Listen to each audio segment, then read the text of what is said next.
Hi everyone, come explore history with Cikgu Mohana. Apa khabar semua pelajar di seluruh Malaysia?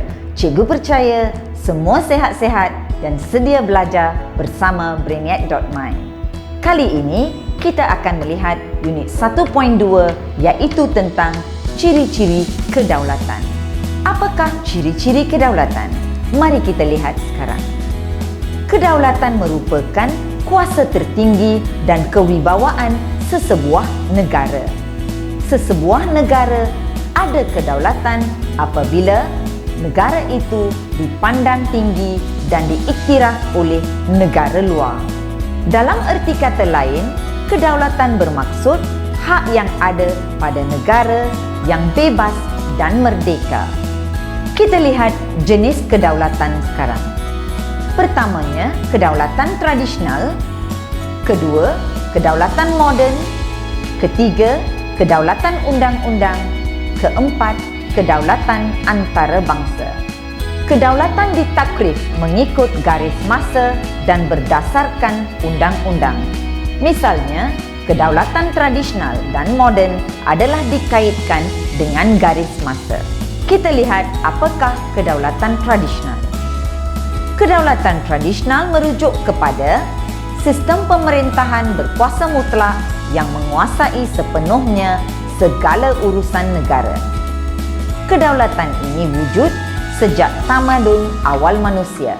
Kedaulatan negara kita pula berpaksi kepada kedaulatan Raja-Raja Melayu. Kedaulatan tradisional terletak pada kekuasaan dan kewibawaan raja. Raja merupakan pemerintah yang mempunyai kuasa tertinggi. Kedudukan dan kedaulatan raja diperkukuh oleh taat setia rakyat. Kita lihat kedaulatan undang-undang dan kedaulatan antarabangsa.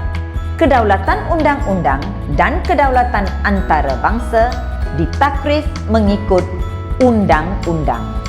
Kedaulatan moden dikaitkan dengan idea kemunculan negara bangsa selepas revolusi keagungan di England dan revolusi Perancis.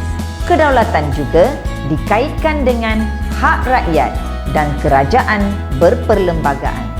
Selepas Perang Dunia Pertama, kedaulatan dikaitkan dengan nasionalisme yang menggunakan unsur persamaan rumpun bangsa dan bahasa untuk membentuk negara bangsa masing-masing.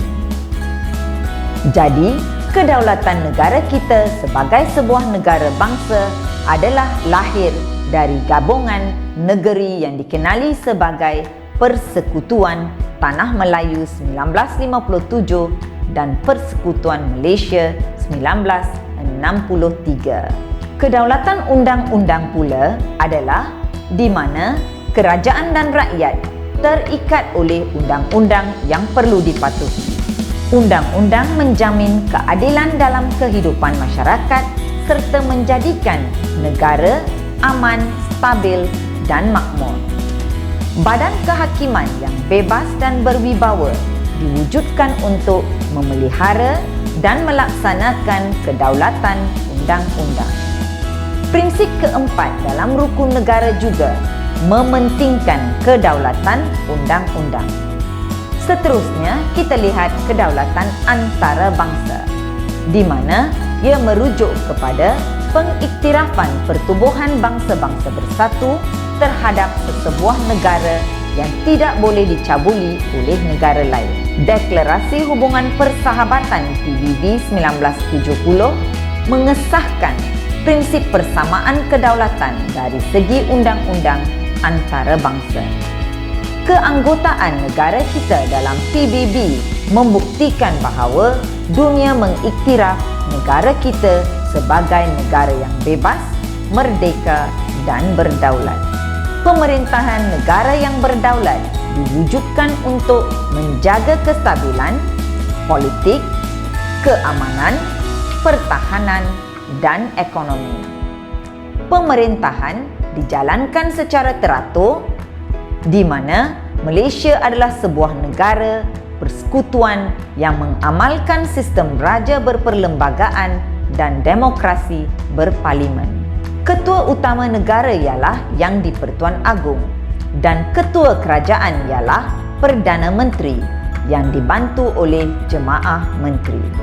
Ya pelajar, kita telah melihat takrif kedaulatan dari beberapa aspek sebentar tadi.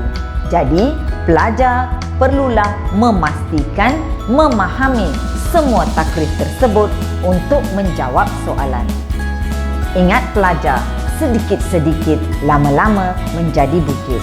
Jadi, sedikit-sedikit pelajar akan menjadi pelajar cemerlang.